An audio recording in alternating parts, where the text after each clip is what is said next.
Alors Cléopâtre, rien que le nom, et on a tout de suite une image en tête, n'est-ce pas? On pense tous la connaître. C'est une reine dont l'image est vraiment gravée dans notre mémoire collective. Mais, et c'est un grand mais, derrière cette légende se cache une figure historique qui est en fait pleine de zones d'ombre, d'énigmes et de controverses. C'est ça qu'on va explorer ensemble. Et cette image, pour la plupart d'entre nous, c'est elle. Elizabeth Taylor. La beauté légendaire, la séductrice fatale. Tout ça vient tout droit d'Hollywood, de ce film absolument iconique de 1963. C'est vraiment cette image-là, celle d'une reine au charme complètement irrésistible, qui a forgé sa réputation pour nous aujourd'hui. Sauf que la réalité historique, eh bien, elle est beaucoup plus complexe. Regardez bien. À gauche, on a une pièce de monnaie, une pièce qu'elle a approuvée elle-même, hein. Et là, on la voit avec un nez assez, disons, proéminent et des traits très affirmés. Et puis à droite, on a le fameux buste de Berlin qui, lui, est bien plus idéalisé. Le contraste est juste saisissant, non? Et ça nous plonge directement au cœur de notre sujet, le mythe contre la réalité. Du coup, ça nous amène à la question fondamentale. Si on gratte un peu ce vernis de la légende, qu'est-ce qu'on sait, vraiment? Qu'est-ce que les sources nous disent sur la toute dernière reine d'Égypte? Alors, pour y voir plus clair, voilà le plan. On va d'abord confronter l'icône et l'inconnu. Ensuite, on va se pencher sur la question de ses origines. Après ça, le mystère de sa mort, un grand classique, puis la quête de son tombeau. Et on terminera en se demandant pourquoi, au fond, elle reste un symbole aussi puissant de nos jours. C'est parti. Première section, l'icône contre l'inconnu. On va essayer de séparer la légende des trous dans l'histoire. Et pour commencer, parlons de son apparence. Parce que, contrairement à ce qu'on imagine, les textes anciens, même ceux de Plutarque par exemple, sont incroyablement silencieux là-dessus. C'est fou, non? Il parle de son intelligence, de sa conversation, de son esprit, mais cette idée qu'elle était d'une beauté à couper le souffle, eh bien, c'est surtout une invention moderne. Allez, on avance. Deuxième grand mystère, la question de ses origines. Qui était-elle au fond? D'où venait-elle? Et là, on touche à l'un des débats les plus vifs, les plus passionnés qui existent sur elle. Alors, ce tableau résume bien les choses. On a plusieurs théories qui s'affrontent. La théorie principale, celle qui fait consensus chez la plupart des historiens, c'est qu'elle était d'origine gréco-macédonienne. Logique vu qu'elle vient de la dynastie des Ptolémées.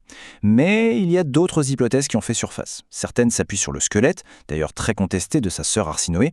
D'autres viennent d'interprétations de textes anciens, notamment par des auteurs afrocentristes. Et cette citation, elle met le doigt sur le cœur du problème. C'est exactement ça. La classiciste Rebecca Futo-Kennedy le dit très bien. On plaque nos concepts modernes de race sur un monde antique qui, lui, ne fonctionnait pas du tout comme ça. Finalement, ce débat sur ses origines, il en dit peut-être plus sur nous aujourd'hui que sur Cléopâtre elle-même. Bon, on passe au chapitre suivant, le grand mystère de sa mort. Tout le monde connaît l'histoire du serpent, c'est très dramatique, très théâtral. Mais est-ce que ça tient la route d'un point de vue scientifique? C'est la question. D'un côté, on a l'histoire du serpent. C'est la version officielle, celle que Rome a bien voulu diffuser. Un aspi caché dans un panier de figues. Symboliquement, c'est très fort.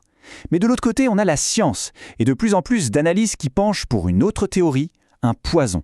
Un poison à action rapide.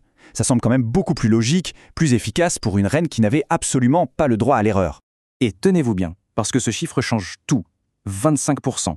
C'est à peu près le pourcentage de chances qu'une morsure de serpent venimeux soit réellement grave, voire mortelle. En gros, c'est de la roulette russe. Pas franchement la méthode de suicide la plus fiable qu'on puisse imaginer, surtout pour une reine. Et il faut se mettre à sa place. Cléopâtre n'était pas n'importe qui. Elle était connue pour s'y connaître en poison. Elle les avait même testés sur des prisonniers. Surtout, elle avait une obligation de réussite. Il était hors de question pour elle d'être traînée comme un trophée à Rome par Octave. Impensable. Donc, il lui fallait une méthode qui soit à la fois discrète, rapide et surtout sûre à 100%. Et tous ces critères, eh bien le serpent ne les coche pas. Le poison? Si. Ce qui nous amène tout naturellement à la dernière demeure de la reine et de son amant Marc-Antoine, le fameux tombeau de Cléopâtre. C'est un peu le saint graal des archéologues, un trésor qui leur échappe, ainsi qu'aux chasseurs de trésors, depuis des siècles et des siècles. La grande question, c'est où est-il? Alors, où pourrait bien se trouver ce tombeau? Il y a une théorie en particulier qui a beaucoup fait parler d'elle ces dernières années, et cette théorie nous emmène sur le site de Taposiris Mania. C'est là que l'archéologue Kathleen Martinez mène des fouilles depuis, plus de 10 ans maintenant. Son idée, son argument principal, c'est que Cléopâtre se voyait comme la réincarnation d'Isis, la nouvelle Isis. Donc, logiquement, elle aurait voulu être enterrée dans un temple dédié à cette déesse.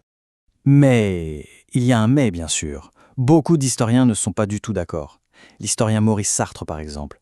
Pour lui et pour d'autres, la réponse est dans les textes anciens, chez Plutarque notamment. Ils disent que le vrai tombeau se trouvait près du palais royal. Le problème, c'est que toute cette zone d'Alexandrie a été ravagée par des tremblements de terre, des tsunamis, et que le tombeau serait tout simplement au fond de la mer aujourd'hui. Alors, on a vu les débats sur ses origines, sa mort, son tombeau, mais ça nous laisse avec une question de fond. Pourquoi ? Pourquoi est-ce qu'on se passionne encore autant pour une reine morte il y a plus de 2000 ans ? Qu'est-ce qui fait qu'elle nous fascine toujours autant ? La réponse, c'est que Cléopâtre a dépassé son statut de simple figure historique. Elle est devenue un symbole incroyablement puissant qui est revendiqué par plein de groupes différents pour raconter leurs propres histoires, pour mener leurs propres combats. Pour certains, elle est un symbole de la force de l'Égypte face aux empires. Pour d'autres, un exemple de pouvoir au féminin dans un monde d'hommes. Pour d'autres encore, une figure de résistance à l'oppression. Et bien sûr, pour Hollywood, elle reste l'icône absolue de la romance et de la tragédie. Et c'est ça, le point crucial. Au fond, tous ces débats qui n'en finissent pas, ils nous en apprennent autant sur nous, sur nos propres valeurs, nos propres conflits d'aujourd'hui, que sur l'Égypte ancienne. On peut dire que chaque époque se fabrique en quelque sorte la Cléopâtre dont elle a besoin. Et tout ça nous laisse avec une dernière question, une pensée un peu provocatrice pour la route. Une question qui est vraiment au cœur de tous ces mystères, et qui explique sans doute pourquoi, encore aujourd'hui, on n'a pas fini de parler de Cléopâtre.